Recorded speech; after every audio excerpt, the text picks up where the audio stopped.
It's a sexual assault. How long should a victim be forced to wait for justice, especially when that victim was just a child when the horrific act occurred? We've been following the case of a young Detroit woman who says the first time she was forced to face the man she says is her attacker was in court. Not over the assault allegations, but over the paternity of the child born from that alleged assault.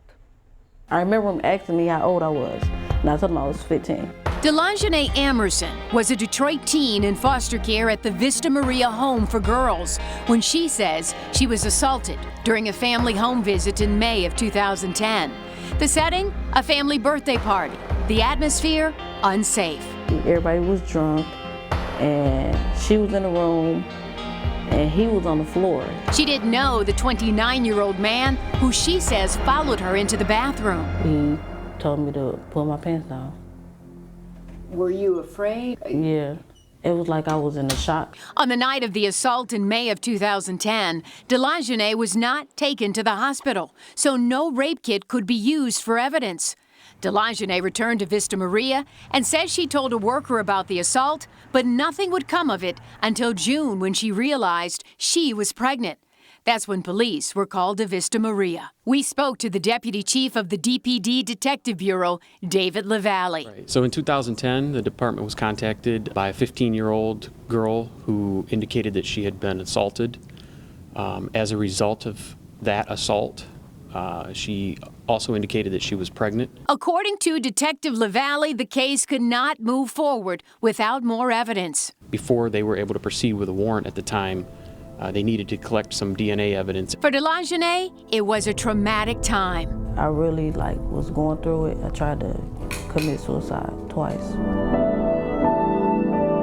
Vista Maria transferred her to Holy Cross Children's Services in Saginaw. She eventually moved away and didn't have any more contact with the detective. DeLonjanae would remain in Saginaw for the next 2 years, where her son, now 6 years old, was born. They taught me independent living skills, how to take care of my child, because when I first had him, I was lashing out. Since 2013, she's been on her own caring for her child and trying to get any information she could from family members who knew the man she says assaulted her. I just gave him his name and his birthday, and I'm like, I don't know nothing else. And they found him. When the court contacted him for a DNA test in July of 2016, he reached out to her through Facebook saying, "Who are you?" What's worse, she was forced to come face to face with the man for the first time since the assault 6 years earlier in court for a paternity test. He was looking me up and down like I did something wrong. DeLonjanae says the test came back positive.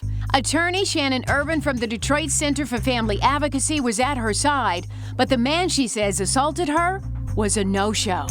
The fact that the court didn't get involved in making sure that there was an investigation, that's a problem. Urban says DeLonjanae was failed by many judges, attorneys, even Vista Maria. Vista Maria characterized it, her pregnancy, as having occurred on a home pass because DeLonjanae was sexually active. That is not what a rape is. A rape is not sexual activity. It's sexual assault. Detroit police are now back on the case. We've since submitted, as part of that investigation, a package to the Wayne County Prosecutor's Office. Her assailant was a no-show again in court February 9th. The court entered a judgment establishing paternity and child support and gave her sole custody. However, without a criminal conviction for sexual assault, he could still petition the court for parenting time. We'll proceed with the case, and I'm sure he will face some criminal charges. For DeLonjanae, a survivor, there is life after the assault. I'm okay with it because I love my son to death. I do. Without him, I don't think I'd be the person that I am today. DeLonjanae's attorney says Wayne County Prosecutor Kim Worthy will be meeting with DeLonjanae tomorrow to go over details about the case. We, of course, will continue to follow it. Meantime, Vista Maria released this statement to us saying, in part, Vista Maria is not able to offer confirmation or other information relative to media questions as a response may be interpreted as validation of a client's care and mental health treatment.